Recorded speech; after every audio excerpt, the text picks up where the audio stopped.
Fala aí galera, sejam bem-vindos mais uma vez ao MDF na graça e na paz de nosso Senhor e Salvador Jesus Cristo. E o assunto de hoje é pecado. Ixi, pecado, André, você vai falar sobre o pecado? Exatamente isso, galera. Vamos falar sobre o pecado, sobre essa doutrina que agora eu entendo que é uma doutrina maravilhosa. Eu citarei para vocês 2 ou 3 motivações pelas quais eu irei falar sobre esse assunto, que é maravilhoso, como que é e o que é o pecado, como ele se relaciona com a nossa vida diária, com a nossa comunhão com Deus, quais as consequências, enfim, se você se interessa por esse assunto, fique aí que é logo depois da vinheta.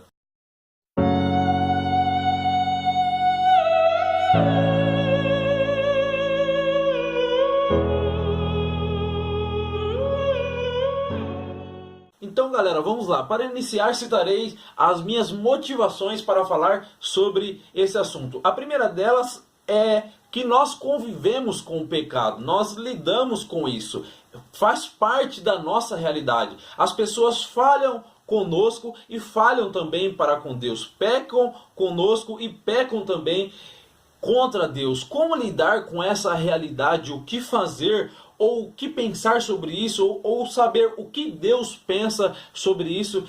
Essa é uma das motivações. Em segundo lugar, é quase impossível falar sobre evangelho, entender sobre o evangelho, sobre a graça, sobre a salvação, sobre o favor imerecido sem entender o pecado.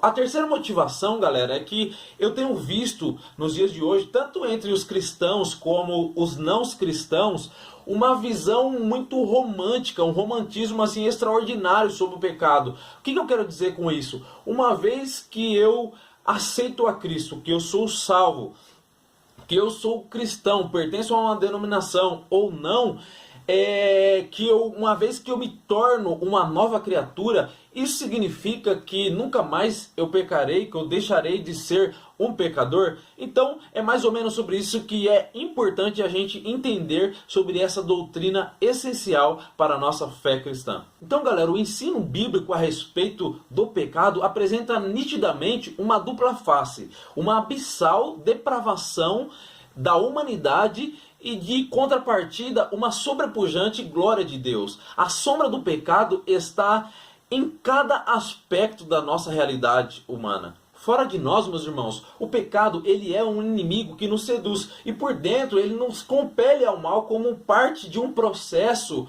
da nossa natureza caída. Então nós vemos que o pecado ele é nitidamente conhecido, ainda que muitas das vezes como um elemento estranho e misterioso. Então o pecado ele promete liberdade, mas ele nos escraviza. Como? Produzindo desejos em nós que não podem ser satisfeitos por si mesmos. Então nós vemos que muitas das vezes nós debatemos contra o pecado, mas parece que quanto mais nós debatemos contra o pecado, mais ele nos enlaça. Compreender o pecado, galera, nos ajuda no conhecimento de Deus. Porém, o pecado ele distorce até mesmo o compreendimento do próprio eu.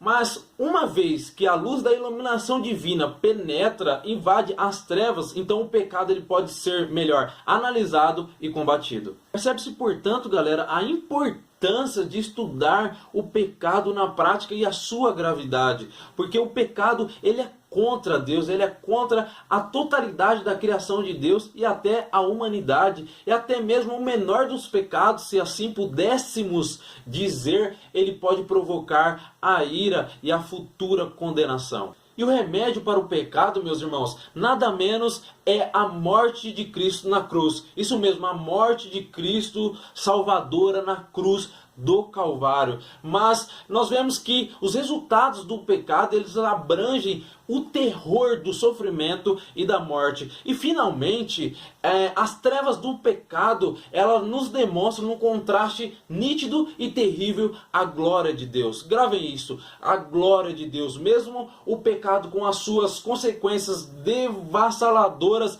ela nos mostra esse contraste com a glória de Deus, a glória de Deus, a glória de Deus, a glória, a justiça e a santidade de Deus e até mais os demais atributos de Deus, e isso é maravilhoso. As Escrituras nos ensinam que Deus criou, formou o homem, Adão e Eva, para viver no jardim do Éden e desfrutar de uma estreita e linda, maravilhosa relação, comunhão para com Deus. Mas justamente por não serem divinos, ou seja, por serem capazes de pecar, estamos falando então de livre-arbítrio, era necessário uma contínua dependência de Deus. E um ponto a se destacar, galera, é que eles precisavam comer regularmente da árvore da vida. Isso nos é sugerido pelo convite que é feito para que eles pudessem comer de todas as árvores do jardim, inclusive a árvore da vida, menos aquela árvore que continha o fruto proibido antes da queda, e houvessem eles obedecido a esse pedido, a essa ordenança, teriam sido eles felizes e alegres, frutíferos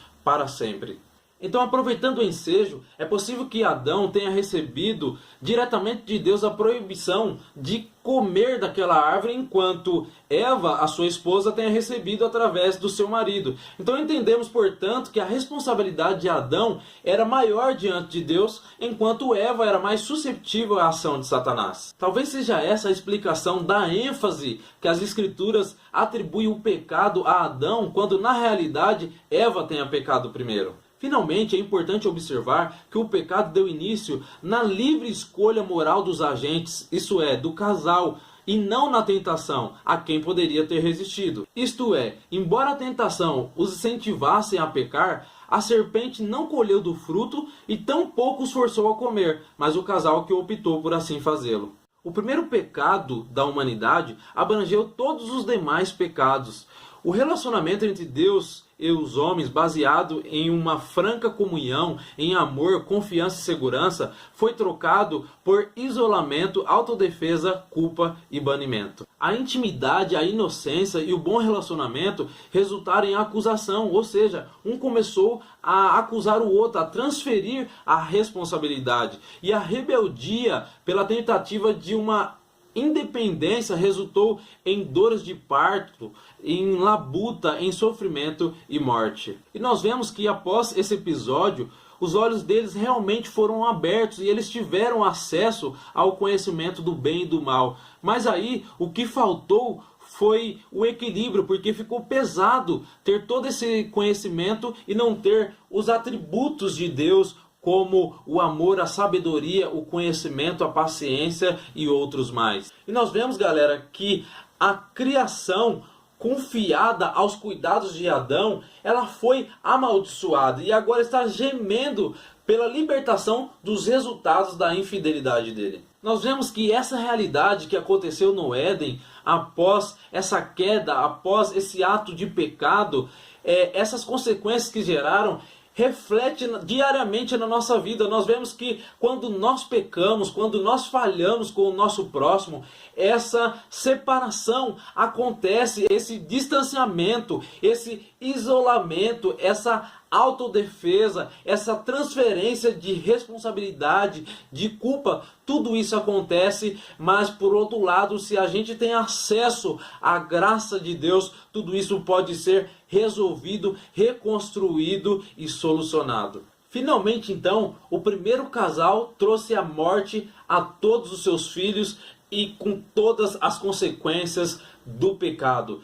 Eu gostaria de ficar por aqui, falando sobre esses pecados, sobre a origem, sobre essas consequências, sobre a natureza, sobre a relação do pecado com a nossa vida diária, para que você formasse essa consciência no seu coração, porque isso faz parte da nossa realidade. Mas nós sabemos que há solução para isso, que foi feito um provisionamento para isso, que nós chamamos de graça, que nós chamamos de evangelho, que nós chamamos de favor imerecido. Então que você tenha consciência dessa realidade, para que após isso então você tenha acesso a essa tão grande salvação.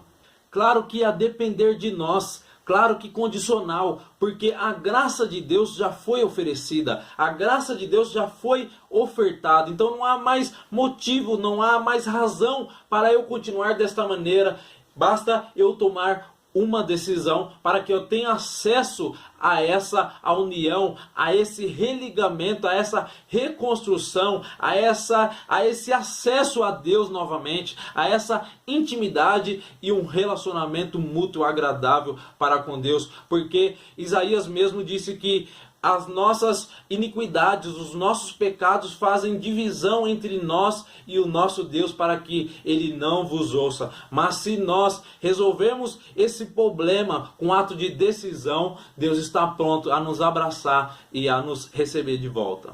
Ficamos por aqui. Você que tem conta no YouTube, se inscreva no canal, compartilhe nas redes sociais, que assim você estará ajudando outras pessoas a conhecerem mais sobre o Evangelho. Fique na paz, que Deus vos abençoe na pessoa de Cristo Jesus, o nosso Senhor.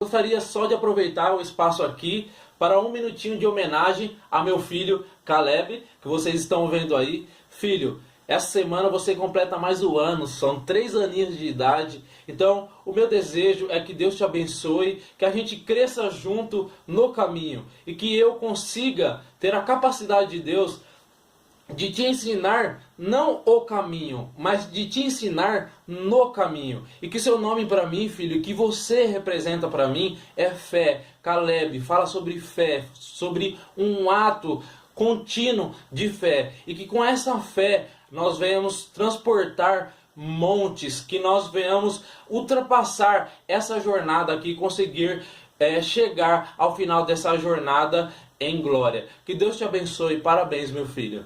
Eu te amo.